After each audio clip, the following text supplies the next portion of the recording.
The Point 3 releases of Thrawn's Revenge and Fall of the Republic are out the door, and work is already underway for the Point 4 cycle. In this video, I'm going to go over what's being done for this next set of Empire at War Expanded mod releases.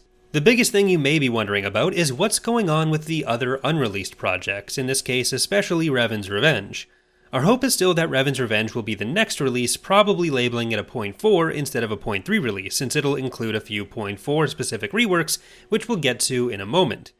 The biggest thing we still need to do is make sure all the gameplay systems we use for combat scale into the period and ships used, which requires a few adjustments, but considering it's a smaller amount of content than Thrawn's Revenge and Fall of the Republic at this point, that makes systemic changes way faster.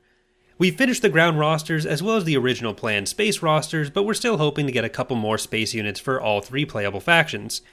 Beyond that, Galactic Conquest setup and some basic galactic mechanics are all that need to be done. There will be a dedicated Revan's Revenge progress video with more information on what you can expect in the first release soon, leading into a Sith preview playthrough in the near future as well. The other project you're probably wondering about is Imperial Reign. Well, that is still mostly just a collection of ideas and prototyping that I've been working on. The main thing we're going to be focusing on is getting Revan's Revenge out. Once Revan's Revenge is out, I'll be putting a bit more time into some more of that prototyping, and then expanding it into something the rest of the team is able to work on as well. The general goal with Thrawn's Revenge and Fall of the Republic in Point 4 is to keep the release cycle relatively short.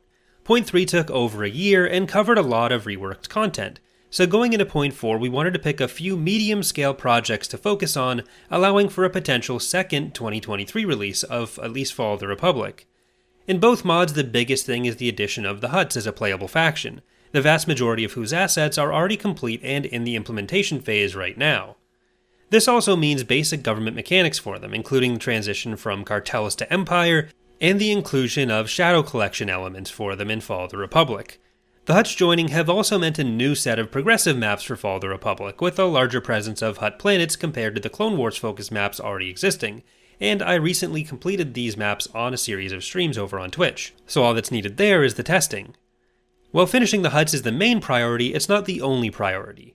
One of the other big projects is a retooling of the command tier and trait system across all mods, since that mechanic has been identical since the mod's launch and has a few latent problems and differences in scaling compared to the rest of the mod.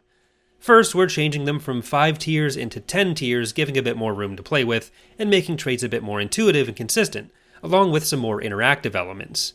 This will be first done in Revan's Revenge, as a smaller set of characters need to be done, so it should be present in Revan's Revenge's first release, one of the reasons that labeling it a Point 4 release probably makes more sense than calling it Point 3.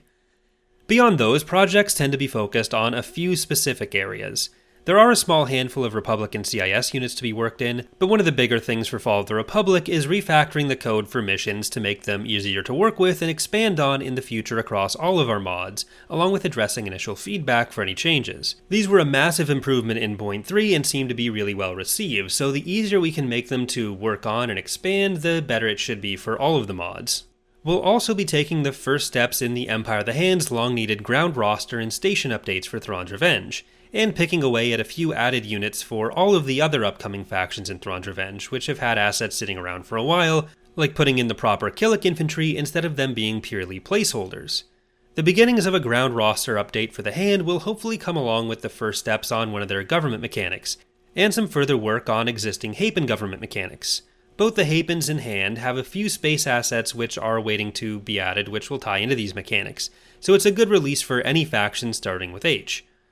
While we're waiting a bit longer to start the full narrative missions for Thrawn's Revenge like those done in Fall of the Republic Point 3, the intervention missions that the CIS and Republic had should start showing up at least for the Hutts, New Republic, Hapens, and Empire of the Hand, as they'll also tie into a few of those other important mechanics for those factions. That should hopefully give you an idea of the kinds of things we're going to be doing in Point 4. Keep in mind though, no plan is set in stone, and this isn't an exhaustive list of every change. There will be more information coming soon about each of these elements and more as work continues to be done on the mods.